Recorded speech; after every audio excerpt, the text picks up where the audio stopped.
Yeah. You know what time it is. It is Toddcast Sports Time. It's about anybody Jr., Omar Williams, and Denise Obi.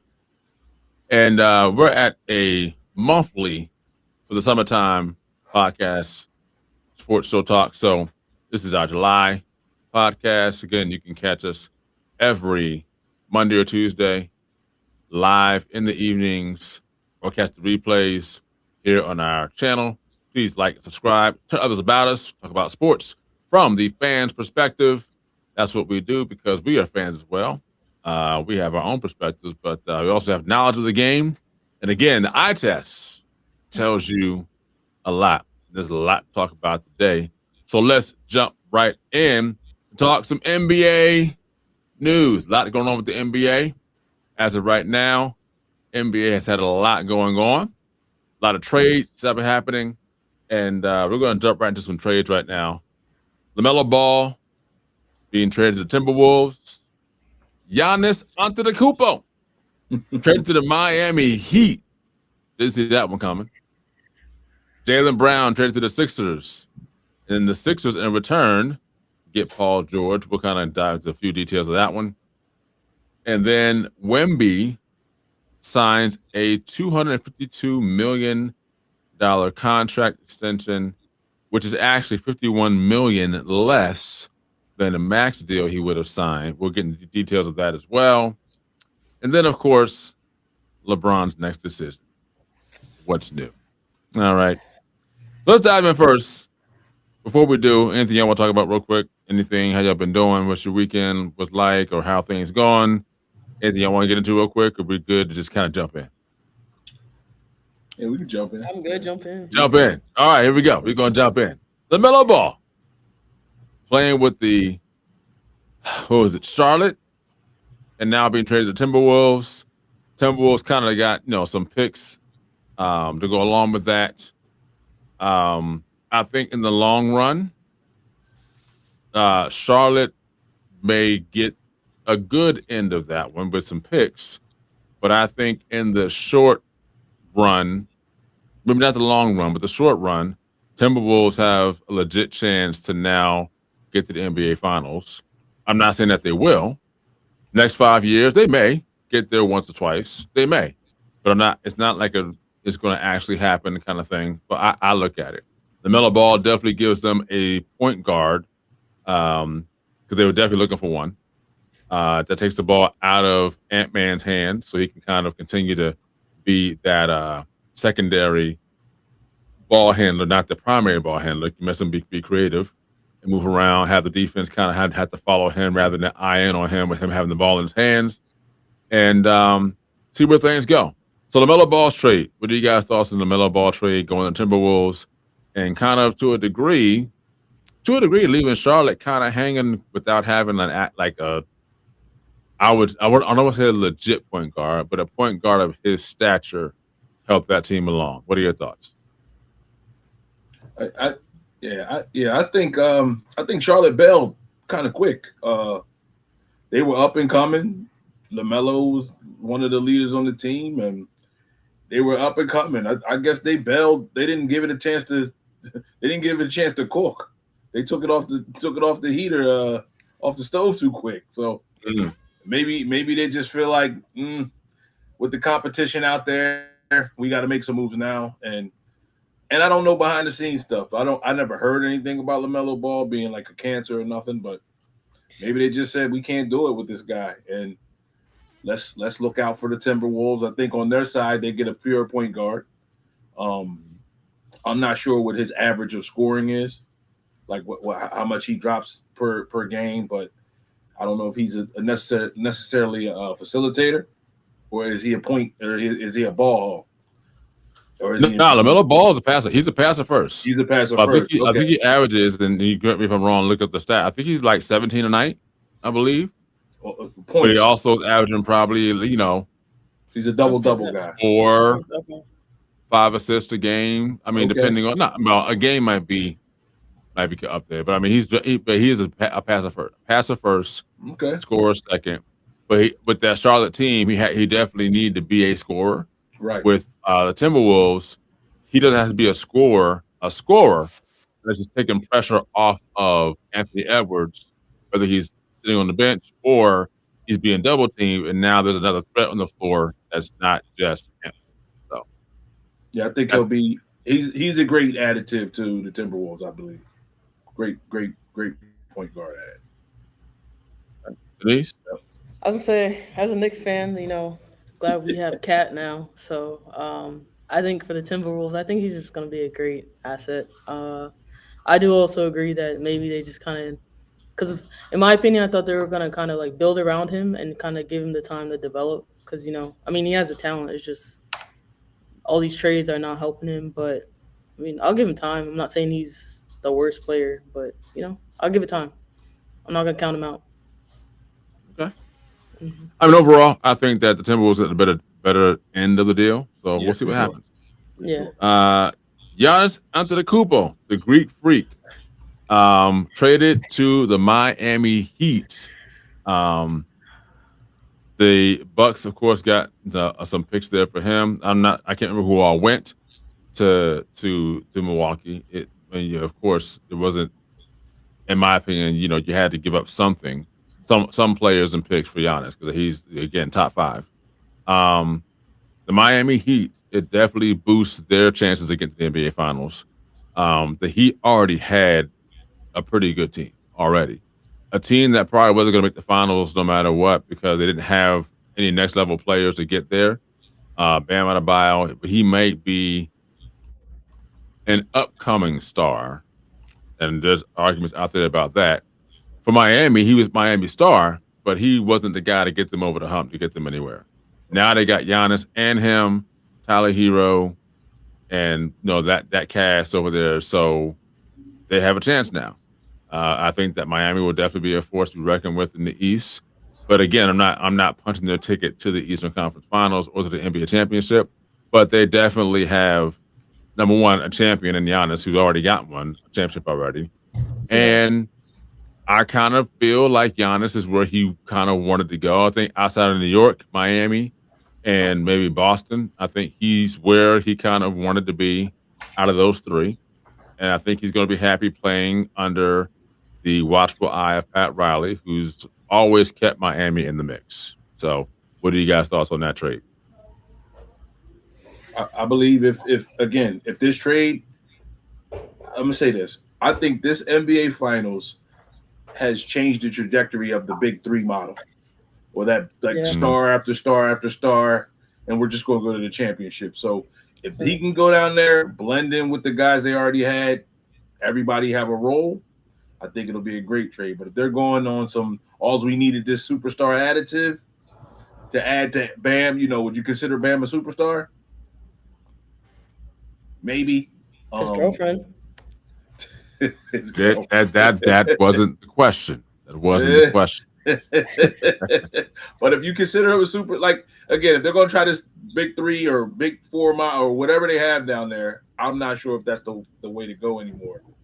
I think the blueprint has been laid out. I mean, I don't want to keep talking about the Knicks. We're not talking about them right now. We're talking about the Heat, but the blueprint and the Spurs kind of show the blueprint also. Yeah. They didn't have necessarily a 3-star. They had guys who played their role. We didn't like the coaching, but at the end, if he can go down there and create a team atmosphere and everybody had their jobs, I think it'll be a great trade. I think it'll be an awesome trade, and he'll have another chance to get another one. Okay. I'm excited for the trade. I mean, he was great in Milwaukee, but I think it's gonna develop him even more as a player. Also, I don't know. I just think sometimes you need that fresh start to really see what you're capable of doing for real. Because I think sometimes you get into that mindset of, all right, this is repetitive. I'm going to the same place, practice on the same people, the same coaches, whatever. I mean, players change, but sometimes you just need that change. So for Giannis, I think this is going to be a great asset for him also to win. I will definitely be happy to see him win a championship for once. So we'll see. Bam, he might help him out, but I think Giannis is he's gonna take it overall. He's gonna do well. So I can't be mad at that. Okay. Again, I think it was a good trade for the Miami Heat. Yeah. It's a shame that they couldn't build enough around Giannis in Milwaukee, because I think that would have, and I think he would have stayed if they would have built around him enough to the team that he had when he did win championship, right? I think that Giannis could have been one of those players that stayed with a franchise his entire career and won at least a second championship, maybe, right? If he won one's still good enough, right? If he had won two and stayed there his whole career, that would have been kind of that old school basketball where you stay with a one team, one franchise your whole career. And then if you happen to get traded at the end of that run and you play somewhere for 2 years and retire, okay, I get it. But again, it's a shame they couldn't do that. And it's clear for whatever reasons they weren't trying to do that either, because they kind of were getting rid of all those players that were on that championship team run. So you really had, and it didn't replace them with any players of that same quality, which didn't leave Giannis any much choice to stay around if he chose to. So I think he would. I believe he wanted to stay. I don't think that the ownership or the organization was doing enough to keep him there, to build the team around him, to be competitive, to get back to the championship. That's just my opinion. So, all right, moving on. Jaylen Brown goes to the Sixers. The Boston Celtics get Paul George. Now, I do know there were a couple things here, and I'm not going to get into the deep details, but what I will say is this, and I'll let you guys chime in, is when I first saw this trade, my first question was, why? And my second question was, what are you doing? So you guys are, well, Denise, you're a Knicks fan. Oh, you're a Sixers fan. So give us some insight as a fan and as to what you know with this trade. Are you happy with this trade? Are you not happy with this trade? Does this help the Sixers? Does it hurt them? What do you think this trade does for the Sixers moving forward in the near and foreseeable future? So I have a question first. So you said Paul George was traded to the Sixers. Celtics. The Celtics. The Celtics. Okay. And then Celtics, yeah. Jaylen Brown with the Sixers, right? Okay. I mean, I want to be nice, but I'm just gonna say I wish them all the best, because at the end of the day, Knicks in 5. Oh my goodness. What all I'm gonna say is, I mean, Paul George, I feel like he's been traded season after season after season, so that sometimes when I see stuff like that, that just for me says you kind of don't know how to negotiate for yourself, or your agent doesn't know how to negotiate for you well. But also, I think it talks about your talents, and are you really confident in yourself and your gift and your talents to really say, oh, I'm an asset to this team? Because if you're constantly getting traded, then it's kind of like, well, who's kind of in the wrong here? So, but that's my take. Nothing too crazy with that one. Oh, drop us the fan knowledge. Yeah, let me. So here we go. So basically, here's the trade. The overall trade is Jaylen Brown goes to the Sixers, Paul George goes to the Celtics, but then the Sixers gave up 2 first-round picks, one in 2028. With condition, the one in 2028 is with conditions. The one in 31 is unprotected. And 2 second-round picks. So they got 2 first-round picks they gave up and 2 second-round picks. Okay, so it looks like on paper, if depending on what you're looking at it as, it almost looks like the Celtics are saying, not start all the way over, but we need to get rid of this man out of here. We got to get him out of here, because I think it had something to do with the Antetokounmpo trade. They were trying to get him out of there for Antetokounmpo. It didn't go through, and it's almost like they let the cat out the bag too soon, and it didn't work. So now it's like you got a guy that knows they want him out of here, and it's like, what we're going to do now? So on its face, as a Sixers fan, I'm like, oh, this is awesome. I still think we can get rid of Embiid. That's just me, though. I'm not an Embiid guy. I'm not an Embiid guy. And here's another dynamic we got to think about. Jaylen Brown said something bad about Embiid in the playoffs when he said something about Embiid flopping. So I'm not sure if that dynamic is going to work. Okay, so we might have to get Embiid out of there I wouldn't mind if they do it. But then my other part is like I got the other side of it. It looks like on paper they gave up everything to get Jaylen Brown, and people are like, "Why did they give Jaylen Brown up? He was a star in his prime." And then I'm going, maybe this is deeper. Maybe it's something they know is coming. Jaylen Brown likes to talk. He likes to say things. He likes to do things that's against the grain. And I'm sitting there saying, maybe they're giving another problem, and they gave him to a division rival. So it's almost like maybe they gave us a problem and not an asset. Right? Maybe AJ Brown. Yes. Maybe it's like some with them Browns. Where can we? And they're related too. They're related. Oh, they are. Their grandfathers are brothers.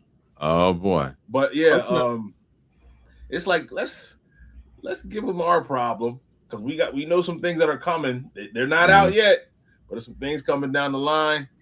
And he likes to run his mouth. And when I say run his mouth, I don't disagree with the man. So I'm just saying it, and I'm saying it from their perspective. Right. I kind of like the things he says. Yeah. So maybe they gave us like a problem, and we think we got a superstar, and it's going to be, the fans will love him until he says something that they don't like, and then they'll start hating him too. You know what I mean? I know how Philly gets. So yeah. Different fan base. In a minute. Yeah, exactly. I mean, Boston has their thing too. You know what I mean? But Philly fans, they just different. We'll turn on you. We'll turn on you. You say something we don't like. Yeah. You gotta let him start missing passes. Exactly. Like AJ Brown did. Just let him do it. Exactly. So. All right. So here's what I've heard from the back end of things. When I first saw this, I'm like, man, this makes no sense. I'm like, how does Paul George keep getting traded and keep going to the team? It's almost like James Harden. Like, how does James Harden keep getting traded and keep going places, right? So the other end of this was that it said, number one, let me go back to what Omar's point was as far as, the problem. I think for Boston, if you look at it from the outside looking in, you would say over the past year or so, Jaylen Brown has been very outspoken, and he's been more outspoken this year than he has any other year. Very outspoken. Yep. That is not the Boston way at all. Number one, they've never had players like that to be that outspoken on a consistent basis like that. And again, I don't agree with everything that he's saying, but again, there is truth to what he's saying. Right. At the same time, and this is what everyone has been saying that I'm going to repeat, is that when you say that this season was your favorite season and Tatum wasn't there for 80% of it, and you get bounced out of the playoffs the way you did, that's not a good look. Because now it seems like you're saying, well, you're saying things subliminally without saying them. That kind of be taken that way. The third thing is looking at contracts. Now, this is what I've heard out there, is that Jaylen Brown, his value would be better this upcoming year than next year, meaning when the season's over, because he's probably going to ask for more money in Boston. So Boston figured, let's get him out now so that we don't have to pay him more money at the end of this season because he's going to ask for it. So they said, okay, let's get that off our books and give us room to bring some players in to build around Tatum and build this thing out a little better from their perspective. Then you have Paul George, who the Celtics can give him a 1-year contract and then trade him if they want to and get rid of him. So now you're looking at it from a business standpoint, not just, hey, we want to win a championship. It's like, oh, no, from a money standpoint, this makes sense to us. Because number one, Tatum was never on the trade block.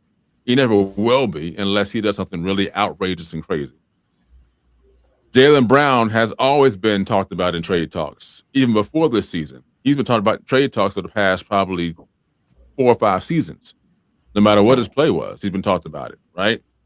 So with all that said, this to me was a business move, both from an organization standpoint of what they're willing to tolerate, and from a money standpoint of his value. Now, let's talk about value. So his value and his talent are two different things. Like his talent definitely has ascended each season, right?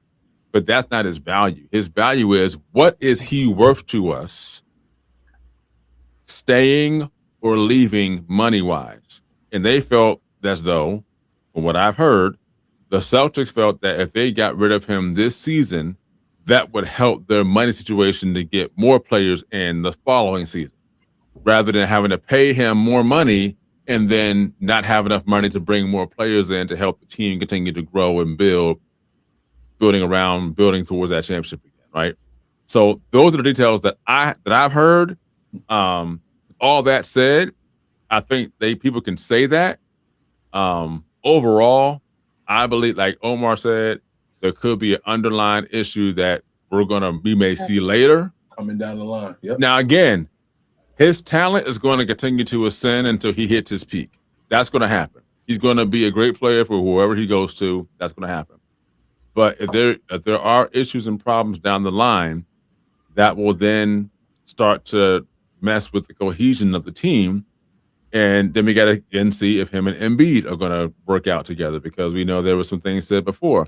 Now, that's happened before, and players got together and played, and teams did well. It's like it was a business thing. Like, look, I may not like or care for you, but from a business standpoint, so that I can eat and take care of my family, I'm going to have to learn how to work with you. And I don't have to like you or be personal with you outside of here. I ain't got to go out to lunch with you. We ain't got to hang out together. I ain't got to talk on the phone. Just whenever we're in the workplace, I have to learn how to work with you, period, right? And we've seen that happen in years past with Pippen and Charles Barkley. They didn't like each other, but they got to play together. They didn't win a championship, but they did. Their team was fairly good. They weren't in their prime, but they were veterans who still could play the game and play at a high level, right? Kobe and Shaq, that kind of happened with them early in their careers. But then they won 3 championships. They figured it out. They got it done, right? So we'll see. I do think Sixers need to get rid of Embiid. That's money they can get rid of. At this point, I'll be honest, I don't know who wants Embiid. And I also don't know who needs him. At this point, he could be, his value is dropping by the season. In season and out of season, it's dropping. Yes. So that's going to be a hard thing. I mean, for him to go, like the Sixers, if they trade Embiid, they likely going to have to trade him somewhere where Embiid has no shot to win the title. A team that just needs a body to be out there, not a team looking to win something. And that's just my opinion. So anything else on the Jaylen Brown, Paul George trade? No, man. I'll say this. I am excited though. I'm excited to see how they make this gel, because you figure Maxey, Edgecombe, Brown. I'll throw Embiid in there, man. I'll throw him in there. Let's say this. I'm excited. They have someone who's won a championship. So that's a plus. Right. So he knows what it takes to get there. Right. So that'll be a help to guys like Maxey and all those guys, as well as Embiid, because Embiid hasn't gotten there yet either. So that'll be a help. But I'll tell you one thing. Yeah. I'll say this. If Embiid continues to slack on stuff, Jaylen Brown is going to call him out publicly. Yes. Period. Maxey may not do it. Jaylen Brown going to do it over and over and over again. So he might have to find a way to get it together. And I'm going to say this last piece. Phillies fans are going to, I think they're going to love him.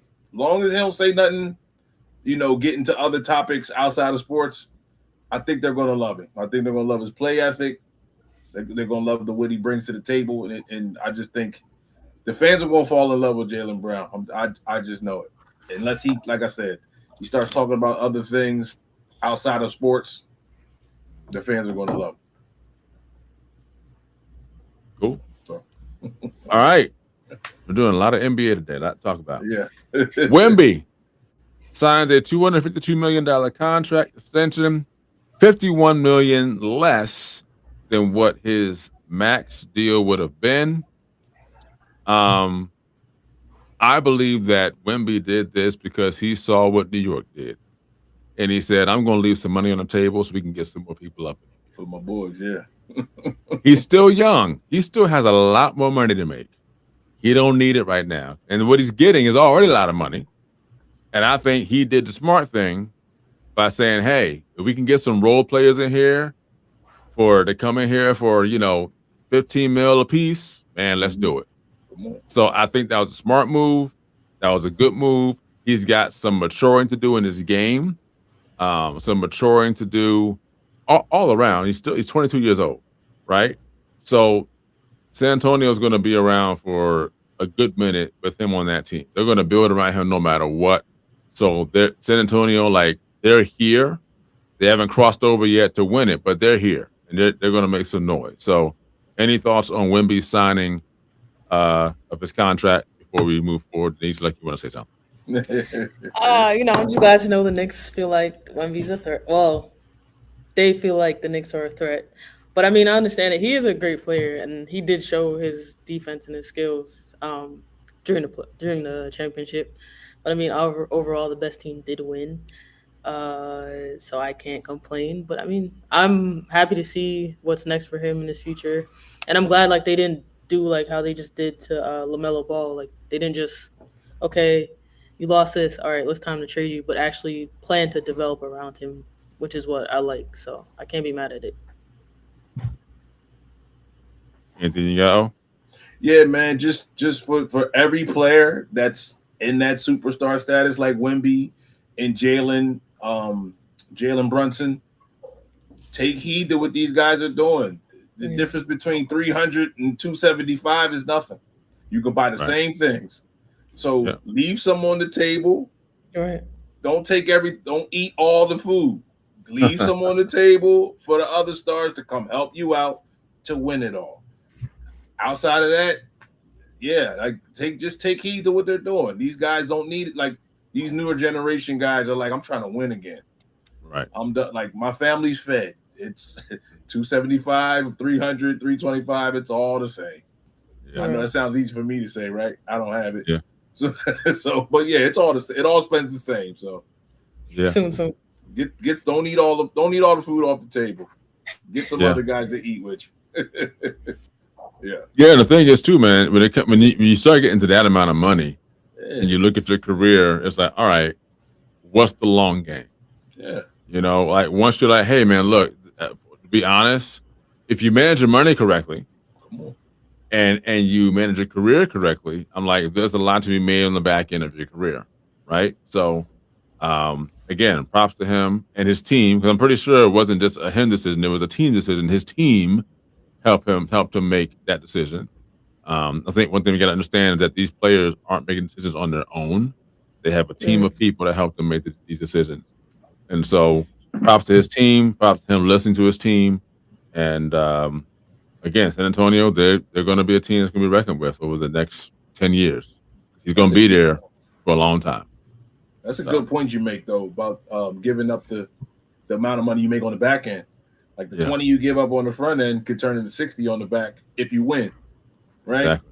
It's just that's a good point. Great point. And the playoffs are another so let's just look at that again too. $252 million. I forget I think it's over 5 years. I think it's 5 years. I believe. 5 years, yeah. And so that $51 million that you gave up to not sign for, you can make that up in the playoffs. Every round you win, you get paid more money. Right. So you always look at the options of, okay, how can I not take this? And if you don't make the playoffs, say 5 out of the next 10 years, okay. But if you know you're a team that's capable of making the playoffs, you look at it, I can make this up or more in the playoffs and leave it on the table. And then on the back end, when they decide to come at me after my 5 years and say, all right, we want to give you the max deal and we have enough money, do what we need to do to bring some more players in, or we have the team we want, we're good, whatever, he can then do that, right? Because we all know that loyalty is a huge thing in business. And again, it can be a thing that kind of comes back and bites you in the butt because sometimes business is business. It's what happens, right? But when your organization invests in you like that, they're looking forward to the more money that you make the business, the more they're willing to do for you because they see, hey, this person is valuable to us. Right. So we're going to make sure that we keep them and not let another organization try to take them from us because now we have to replace that person, right? And whether it's sports, whether it's, any other niche or industry you work in, you kind of want to make yourself irreplaceable to a degree, right? So, all right, last NBA topic, LeBron James, his next decision, his next move, as of right now, based on what I've seen and what I've read, we know he's not going back to LA. That we know. At the same time, my question is, who actually wants LeBron? Everybody. Who actually wants him? I'm not saying that to be funny or to be mean. Like, I'm actually like, who really wants a 42, 41-year-old? Because wherever he goes, he's not good. He's going to get probably not league minimum, but he's going to get something significantly lower than what he normally gets because of his age, the stage of his career. But as of right now, like, there's no one like blowing the doors down to get him. There are talks of the Warriors, the Cavs, Boston at one point was in the conversation, but outside of that, Sixers. Miami came up too. Now they got Giannis. I'm like, that may not necessarily be possible, but even though if he goes there, he's not going to make Giannis money. He's not even going to make Adebayo money, right? So, but there's no one like clamming to get him. So the question is like, where's he going and what's he want to do? I guess we'll find out. What are you guys' thoughts on this? He's not. No. She did this. Time to go retire. No. It's time for him to go ahead and go to sleep and just hang out. That's what it's time for him to do. That's what I'm saying. Go ahead. That's why I did that. I was like, it's time. I thought you were saying now he's going to the Warriors. Oh no. I was saying like it's time to go to sleep and put it down. He's had a successful run. He's had a successful career. His stats back it up. I think everyone can say he's one of the GOATs. Whether Kobe was here or not, you could say he's still one of the GOATs. His stats from the Cavs, being in Miami, being in Cleveland, to now being in LA, he's got it. Everybody knows, he's that guy. But at this time, it's like leave it for the next generation. Like, go be like other guys and be a sports broadcaster. I'm sure Or coach. Charles Barkley is kind of like he may hang it up soon or not. I don't know. So go do something else. It's time. Leave it to the younger ones. Not gonna lie. 40 is not old. I'm just saying that. To anyone who thinks I'm saying 40 is old, I am not saying that. But in basketball years, let's look at what that is, because that's probably 60 in basketball years. Just saying. It's like dog years. Dog years are different than human years, but 40 years older than NBA. That's like 3 That's years. Yeah. So anything you got? Oh? Yeah, man. Look, when I heard he was on the market, I immediately did what Denise did, and it was like, it's time to hang it up, brother. You did it all. You're the greatest ever. I mean, debatable, but you're the greatest ever. He's one. Yeah, put that clause in there. Debatable. Yeah, I have to. I'm from the '90s, so he's debatable. He did it all, but then I heard this, so I heard he had a chance to come to the Sixers, and I changed my tune. I changed my tune. I said I'm ready. I said I'll take him, and I'll be excited to have him come. But if he didn't come here, hang it up, LeBron. But I'll take you. But you can hang it up. But all jokes aside, they're saying that Golden State is a possibility. They're the front runner right now. Yeah, if I'm him, if I'm in his shoes, I think I'm going to Cleveland and then just doing the last year tour. So I'm gonna do it out of Cleveland, go to like Kobe did his last year, and just do a tour and get up out of there. Finish at Cleveland, finish at your home, and be done, man. Just bow out gracefully, or come to the Sixers and let's win a championship. I'm gonna leave the Sixers thing alone. I'm gonna leave that alone. I'm not gonna tackle that one. And get rid of Embiid. I can say that. I don't see that working too well. Anyway, my thought is that I feel as though He's not hanging it up yet. What's he trying to because he wants to stack his stats. Okay. And almost kind of try to put them out of reach so that he's number one in whatever categories he's in. He's going into his 24th year. It's over. He did it. And I believe that Kareem Abdul-Jabbar played 21 seasons, I believe. And then there was, I forget the guy's name that played at San Antonio. He played for close to 21 years too, I believe, as well. He was a role player, but he was a really good role player. I forget his name right now. And so Robert Parrish, I think he played for almost 20 years. Yeah. So yeah, the 20-year mark kind of like is like the cap, right? And there's guys who can play beyond 20 years because, you know, they're just healthy enough to do so. LeBron's one of them, right? I think, right? Jordan, he left and came back and played with the Wizards for 2 years, right? So just overall, number one, there's nothing else left for him to prove. That's number one. And then what you don't want to happen is that he gets injured or hurt somehow, and now that affects the rest of his, you know, life as he's moving forward. Or he gets hurt and he can't finish the season out, and now that's the way he goes out, right? So overall, I believe it's time for him to hang it up. Who are we to tell him that? We can suggest that, but to tell him that is like telling somebody, man, it's time for you to just it's over, it's done. And if you feel as though like, I still got some gas left in the tank, let me just run the gas out. All right, that's your decision, right? But it's been he's played for over 2 decades.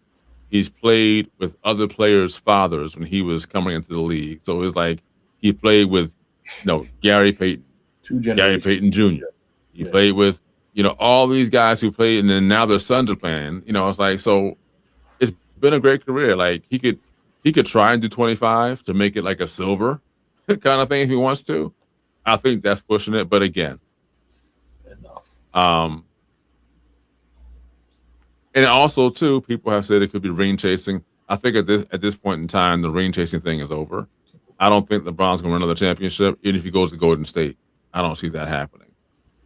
That's just my opinion. I could be wrong, but he could go to Philly, same thing. He could go to Boston, same thing. Like it just the best odds for him to win a championship at all, I believe, if he gets traded, will probably end up being, in my opinion, San Antonio.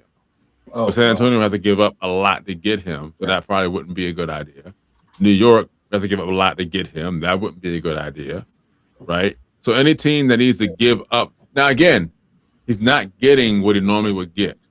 Right. Because the question now becomes, can LeBron James be a fourth option on a team? I don't think so. Because even with the Lakers, he was actually the third option on the Lakers. Now, there were times where LeBron could take over a game, but like once that window closes in a game, it ain't coming back. Like you got to take it while you got it, right? So, again, we'll see what happens. Enough of that. Enough NBA talk.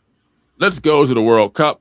The World Cup, we have a final almost. First of all, the USA got bounced by Belgium. It was an ugly scene, a very ugly scene. Belgium scored 4 goals to USA's 1, scoring a final goal in the last extra time that was in the second half of the match. The USA looked like they were all discombobulated. There was nothing cohesive about them whatsoever. In my own very small opinion, I think that I don't know the guy's name, the guy that got the red card in the match before. I think that was something that was looming over them, and they kind of felt like, ooh, we kind of got off on that one. And I think that they were kind of really depending on him to have a really good game. And in all honesty, no one had a good game for USA against Belgium. And Belgium is a good team. And they're also very scrappy. So Belgium came out like swinging hard. And let's be honest, they kind of roughed USA up a little bit. throughout that Kind match. of. Yeah, they kind of roughed them up a little bit, and so that kind of threw them off the game too. So USA gets bounced. France lost to Spain earlier today. From what Denise tells me, Drake made a bet that France would win, and they did not. And so the trend continues on for Drake. We won't dive too much into that, but yeah. I'm sorry, France. I'm sorry.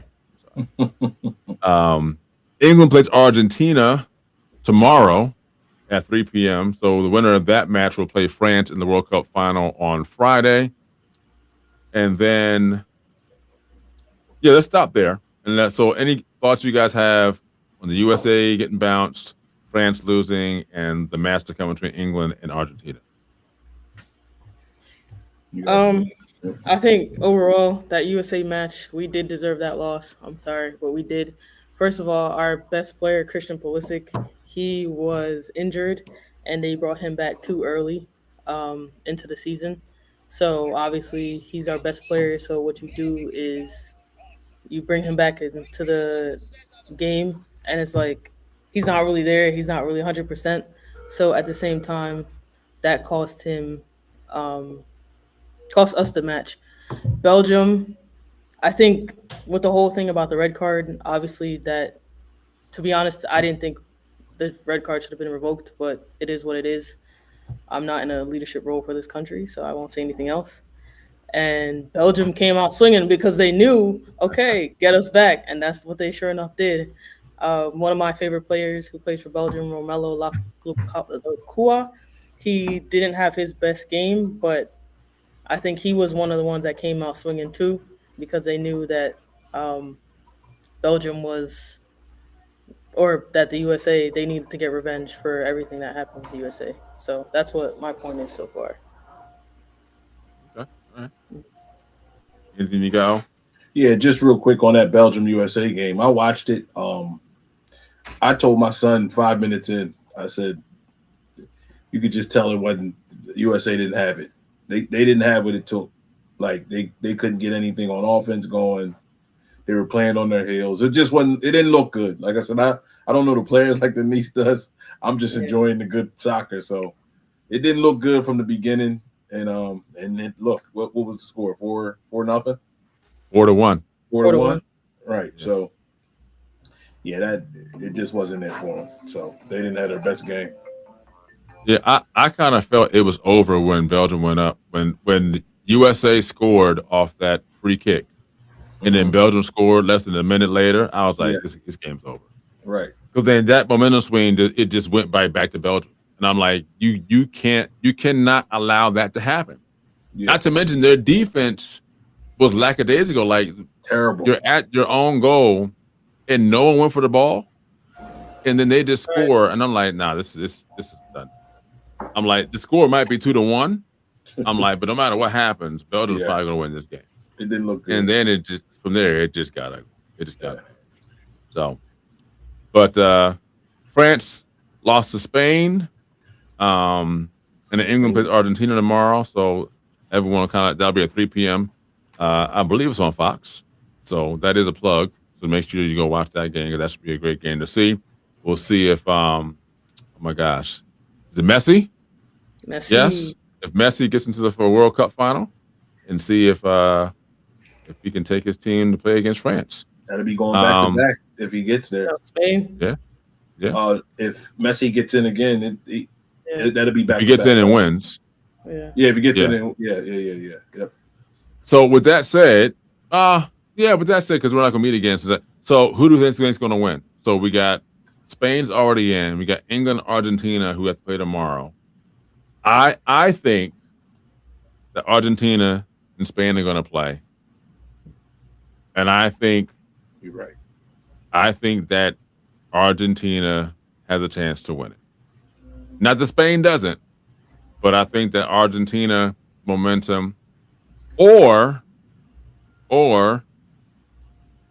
the FIFA faithful some help may decide to push an agenda to make it happen. So I hate to say that, but I mean, let's just talk about truth. It's gonna be truth. That's all I'm gonna say. So, what do you guys think? Before you go, Denise, let me just Go ahead. let me add this. I did not know that it was this bad. It's obvious too, like that the FIFA, they're making phone calls like, look, this is a big brand here. We need our guys to get to the last couple games and all this, we don't want these Cinderella teams. Nope. They make a call and FIFA does its work. So I didn't know it was as corrupt like that. Again, there's no proof of anything. Like I said, if you do your research on it, there's no thing that like they can say like this happened, scandal or whatever. But it's in the air, man. And you watch the games, and it looks like it's some stuff going on. So to your point, and I'm gonna get out of here. Yes, I think Messi. I'll say it here first. Messi may go back to back with a little bit of help, but I'll leave it at that. He got to get past. He got to get past. Who they play again? Got to get past England. Got to get past England. So maybe some stuff going on there too. I don't know. Denise, you take the floor. All right. So start here. There were a couple matches that I watched with Argentina that there was some clear fouls being called that I don't know what game the ref was watching, but he was clearly watching a different match. I agree. And they didn't call. There was one match where Messi went up for the ball, it touched his hand, and the ref was clear as day staring right at him. And I said, oh, we must be watching 2 different matches. That's another thing. Yeah. 3, I'm gonna give it to England. I think they're not gonna go down without a fight. Harry Kane, like he's hungry for this because they got so close last World Cup 4 years ago. So I know they're not gonna go down without a fight. But I have all respect for Harry Kane and England. So we'll see how it goes. Messi, he's FIFA's champion boy, so they're obviously not gonna. Yeah. They're not gonna mess it up, right? He's bringing in the seats. He's playing for Miami right now as well, so they just want the traction that it brings. He's at his 21 goals mark. I'm sorry that Kylian Mbappe couldn't surpass him, but I thought he would this World Cup. But he's at 20 goals, and Messi is at 21 for overall top scorers for the World Cup. So, I mean, that's another reason why I'm surprised that that Argentina is going to win probably. But also my last point, because I don't want to. FIFA stands for Football in Favor of Argentina. Thank you. Wow. You heard it here first. You heard it here. There it is, folks. There's the mic drop. She has one every episode. Get your T-shirts ready. Yeah. Listen, I want to go back to what Omar said about the stuff with FIFA. So, have you guys ever seen the FIFA documentary on Netflix? Never. You need to go watch that. Okay. It explains a lot of things that we might be seeing now. It explains how things got to be and how FIFA went from being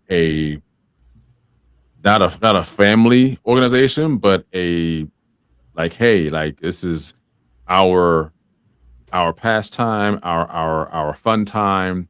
And it was like a band of brothers kind of thing. And then it kind of turned at a certain time and became more of a big business thing. Big business, yeah. So I forget what it's called, but it's on Netflix, and it's I think it's just called FIFA, and then it's like a 3-part series.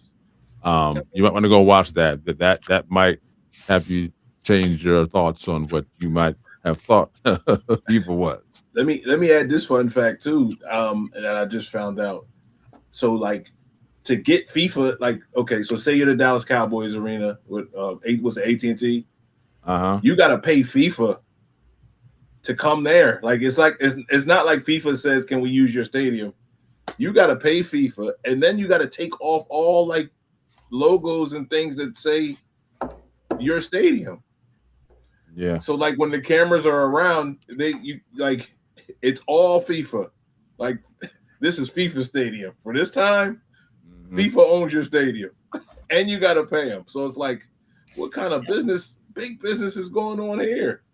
Because they did talk about that. Because even the brand Levi's, what they did is they made sure you could see the silhouette of their brand logo they did? throughout every stadium that they were representing.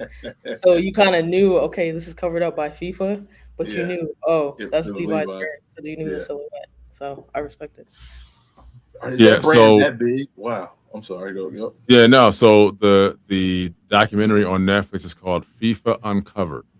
That's what it's called. I gotta watch that. And it came out in 2022. So I watched it for the first time this past week. So you might want to go check that out. For sure. All right. All right, enough World Cup. We're actually going to jump to something we hardly ever talk about, and that's the NHL. I want to talk about briefly the process the NHL uses during their drafting time. And so I'm not going to read the article on it or the info, but I wanted to talk about the fact how the NHL, when they have the draft process, they draft high school players, right? And high school players are normally 9 times out of 10 have already committed to a college university already. Now, I don't, know how the NIL works as far as this component goes, so I'm not going to dive into that because I don't know. But the process that I found out was that the NHL, they can draft a high school player, but that high school player can still go to the college they committed to. But the NHL team, when the player is done at college, when they draft him on the draft day for NHL, which I believe is seven rounds, they have the exclusive rights to that player when they're done with college. So basically, they have a guaranteed contract to play in the NHL when they're done with college, pretty much. Now, what also happens is that if a player goes undrafted in the NHL, it's kind of like any other draft too. You can also enter the draft the following year, which is kind of like how the NFL does and most other teams do as well. The difference between the NHL and the MLB, which is Major League Baseball, is that Major League Baseball, you have to pick one or the other. Either you're going to college or you're going to the major leagues. Like there's no in between. There's no like, hey, like once you're done with college, we now have your rights. It's like, no, like you either choose Major League Baseball or choose college. And so I thought that was interesting because I was watching the NHL draft. I happened to be watching it. I was like, let me see how this goes. I don't really know how that happens. And I kept seeing that the high school boys being drafted to the NHL were already committed to a college and then were able to still go to that college and then play for that NHL team when they were done, which I thought was interesting. Now, I don't know what the contract money is when they finally go, all that stuff. But basically what happens is the NHL team that drafts them has their exclusive rights to where when they're done, they can't go play anywhere else but for that franchise that drafted them before they were going to college. I just wanted to share that. If you guys have any thoughts on that, say so. I actually think that's actually kind of cool because now it allows the college player to go to college, get the education, if that's what they're doing. Again, I don't know how NIL works in college for hockey, but it almost feels like it forces the student to go to college, to go play, and then go to the pros.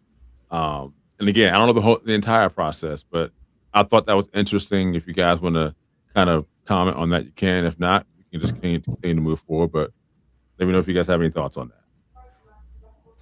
Nothing. No? Yeah. All right. Just wanted to share that. We don't talk NHL on here pretty often, so I thought that was something we could kind of share. All right, we're going to go to our miscellaneous topics. So now, I told you guys we talk about some sports events and games that you hardly ever see on television or anywhere in life. And I came across 3 very odd games over the past few weeks that I thought was worth sharing with you guys. Number 1, it's called the mailbox games.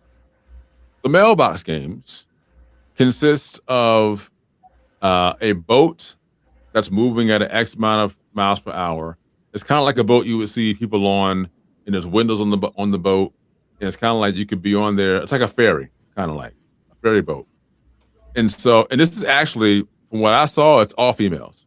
And so what happens is they are delivering mail to houses on the river, and the mailboxes are either on the outside of the boardwalk where the house is, or you have to jump off the boat, run to the mailbox, put the mail in, and then run back to get on the boat before the boat passes.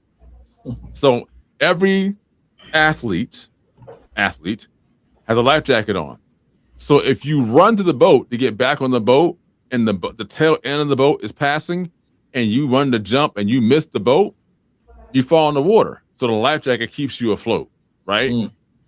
This is all it is. And they get scored points based on their accuracy of delivery, their accuracy of jumping on and off the boat, what time they got back on the boat, and it just goes. And I was fascinated by the fact, number one, this is all females.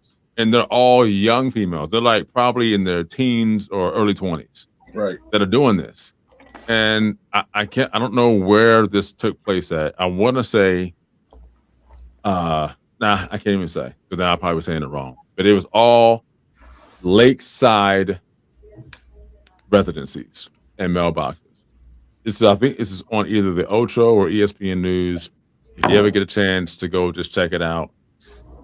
It could captivate you. It could not. I don't know. But I thought that was interesting. Now that's number one. Number two, the World Sign Spinning Championship. The World Sign Spinning Championship. This is on ESPN News. And basically what happens is, you know how you have people that are outside of a business doing the sign and all that? Yes. They have a competition for this. And I found out this competition has been going on for like 20 years. Oh, wow. And I guess eventually ESPN got wind of it and they gave it airplay on ESPN News. There's a whole championship thing for it. And there's money to be won. So the third place player gets $1,000. The second place player gets $2,500, and the first place player gets $5,000. So the guy that won this year, he has been doing this championship since he was 17 years old. He's now 33. It's the first time he won. And he said he's been doing this for almost 15 years or so. And I'm like, wow. But he said it's been going on for like 20 years. And I'm like, this is a sport that they have on ESPN News. That's interesting. That's number two. Number three, last one. The USA Mullet Championship. Now, if you don't know where the mullet is, in the 80s, there was the haircut where everything on the side of your head was cut and everything on top was still there, and they called it a mullet. And on the back of your head, you had the tail, so your hair kind of like went past your shoulders. It was called a mullet. And they actually have a mullet championship of about 20 men who compete to have the best mullet in America. That's it. That's also on ESPN News. Those are the three miscellaneous sports that I have to share with you today. If you want to take a chance to check them out, you can. I just thought I'd share that because those are interesting. So, any thoughts on those? I think it's a great idea, man. It could be worse, especially something to combat what's on social media. I'll take that any day, man. It's something else to watch. And when you do sit down and watch these miscellaneous sports, they do hold your attention. I mean, even though it looks crazy, it's like you're sitting there like, so. Yeah. I recommend people look. I haven't seen the ones you named, but I've saw others, like the air guitar. That one. Yeah. The roof ball. You saw roof ball yet? I saw roof I haven't saw that. Ooh, I saw the one where the kids are going up the steps, but it's slippery. Slippery stairs. Slippery stairs I've seen. And then the breakdancing one. So, yeah. There's another one out there where they have, it's, you know how you go to the carnival and they have the basketball game where you're shooting the ball. Yeah. You keep shooting. There's actually a championship for that. Oh wow. For adults.